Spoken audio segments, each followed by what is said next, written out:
নমস্কার বন্ধুরা, দীপাস কিচেনে আপনাদের সবাইকে স্বাগত। আমি আজকে আমের চাটনি নিয়ে এসেছি বিয়েবাড়ি স্টাইলের, তাই আমের খোলাগুলো আমি ছাড়াইনি।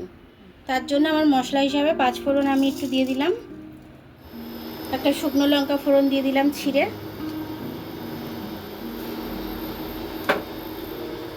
মশলাটা একটু ভাজা ভাজা হয়ে গেলে আমি আমগুলো দিয়ে দেবো।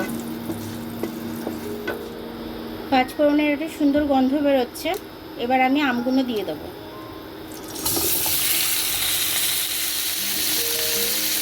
এবার আমি একটু নুন দিয়ে দেবো, দিয়ে একবারে নেড়ে নেবো। অল্প করে একটু হলুদ দিয়ে দিলাম। এবার আমি আমটা হলুদটা দিয়ে ভালো করে একটু কষে নেব।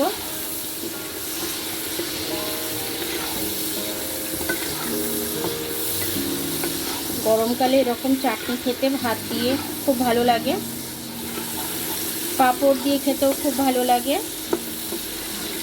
তো তার জন্য আমার আজকে এই বিয়েবাড়ি স্টাইলের চাটনিটা বানানো। আপনারা আমার রেসিপিটা ফলো করে একটু এই আচারটা বানিয়ে নেবেন ঘরে, বাচ্চা থেকে বড় থেকে সবাই, আপনাদেরও ভালো লাগবে। দেখুন আমার আমের চাটনিটা, আমগুলো কিন্তু আমার ভাজতে ভাজতে অর্ধেক সেদ্ধ হয়েই গেছে। দেখুন ঘেটে যাচ্ছে, একদম নরম হয়ে গেছে। এবার আমি এর মধ্যে জল দিয়ে দেবো।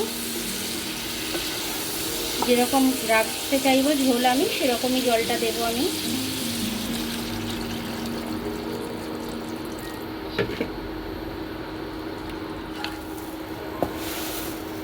চিনিটা আমি দিয়ে দিচ্ছি।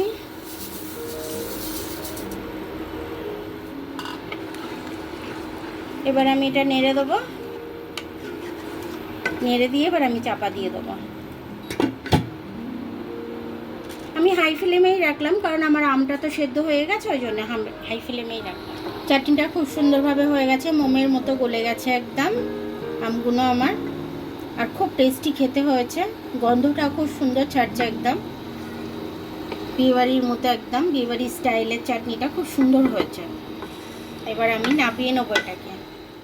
দেখুন আমার আমের চাটনিটা হয়ে গেছে। আমার চাটনিটা কিন্তু খুব সুন্দর হয়েছে খেতে, আমি খেয়ে দেখলাম। তো আপনাদের যদি পছন্দ হয় এরকমভাবে বানিয়ে খাবেন আমার রেসিপিটা ফলো করে, খুব ইজিলিভাবে হয়ে যাবে। আর আমার ভিডিওটা দেখার জন্য অনেক অনেক ধন্যবাদ। আমার ভিডিওটা যদি আপনাদের পছন্দ হয় তাহলে লাইক, সাবস্ক্রাইব, বেল আইকনটা একটু টিপে দেবেন। আর যদি ফেসবুক থেকে দেখেন তাহলে লাইক আর ফলোটা একটু করে দেবেন। আবার কাল দেখা হবে নতুন রেসিপির সাথে। ততক্ষণ আপনারা ভালো থাকবেন, আমি আসছি।